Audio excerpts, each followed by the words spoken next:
Number of questions that are useful to have tried to answer about your target audience. So, who is interested in your research and why are they interested in your research? These will be different depending on your discipline and subject area. Is there anything really unique about your work that could appeal to a specific or niche audience? And who might those people be connected to? You will want to think about whether you're targeting more than one type of person, and you also want to think about where your target audience might work. So, are these people academics? Are they from industry? Are they from charities? They might be healthcare professionals. They could work in the public sector, the private sector. They could be members of the public, in which case, broadly speaking, what kind of job role might they have? How old are they? Are you looking at a sort of 16 to 24 age range, in which case, social media wise, you probably want to be looking a bit more to Facebook, or are you looking at a sort of, 30 to 40 kind of age range, in which case Twitter might be a more appropriate place to find those people? How familiar are they with your subject? So can you get away with using academic language? Are you talking to other academics? And if they are they in your area and will understand the language that you use? Or are you talking to members of the public who actually who know the basics of your area, but obviously couldn't necessarily decipher the sort of terminology you might use if you were writing a research paper?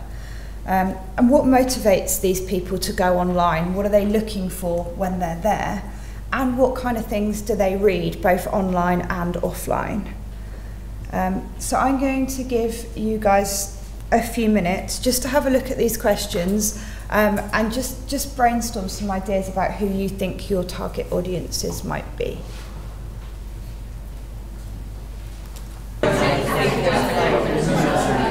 Okay, guys, let's move on from there, and let's thinking about the things that you've identified when trying to identify who your target audience are. Let's think about creating some user story cards. So this is sort of taking this exercise a step further and thinking about the people who are interested in your research, and trying to identify why they're going to come and visit your digital presences, be that a blog, social media, a website. So in a second we're going to create, or you guys are going to create some user story cards, and they're going to say, I am A, so who is the person that's coming to your site? I want to, so what do they want to do when they get there? So I can. What's their end goal? What do they want to achieve by visiting your site? If you can identify this and target your communications accordingly, then you will get much more engagement from what you put out there. So to give you an idea, I've created some user story cards for the kind of people who I have identified as coming to the Exeter research pages. So when I sat down and thought about it, I came up with 3 broad target audiences. They were academics, past, present and future, the general public and businesses. So I sat down and I wrote 2 versions of a user story card for each, a really kind of general version and a much more specific version. Now the more specific you can be with your target audience, the easier it is to actually target them and reach out to them. But I appreciate that there are occasions when it's not possible to be really specific. So with academics, generally I came up with I am an academic who's thinking about working at Exeter. I want to find out if they are doing any leading research in my subject area, so I can decide if Exeter is the right place to further my career. More specifically, I could have said, I am a theologian.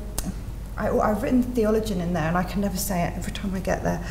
Working for another institution. I want to find out what theology research Exeter are doing, so I can see if there is anyone working in my area who I may be able to collaborate with. So that's 2 examples, a general and a much more specific. If I was looking at businesses, generally it might be I am the owner of an SME. I want to find out what research and development opportunities are available so I can find out if they can help me develop my business. Or I could drill that down to a specific area and think, I am the owner of a small manufacturing company based in the southwest.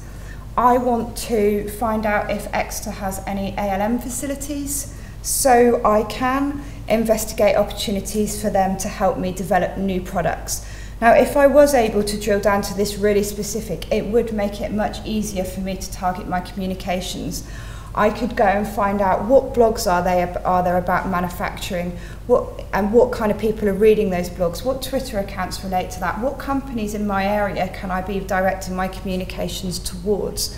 But like I say, sometimes you do have to be much more general. And again, with the public, I'm a member of the public living in Exeter who's heard there's some interesting research at the university. I want to find out more about this research, just so I can be better informed about what's going on locally. Or more specifically, I'm a member of the public whose son has been diagnosed with diabetes. I want to find out what research Exeter is doing into diabetes so I can find out if they have any research that could help my son. Again, the second example, much more easy to target. I can go and find diabetes groups, there'll be things on Facebook, there'll be things on Twitter, there'll be blogs, etc. And I could target my communications in those areas. And this applies across all sorts of different research areas, all sorts of different topics.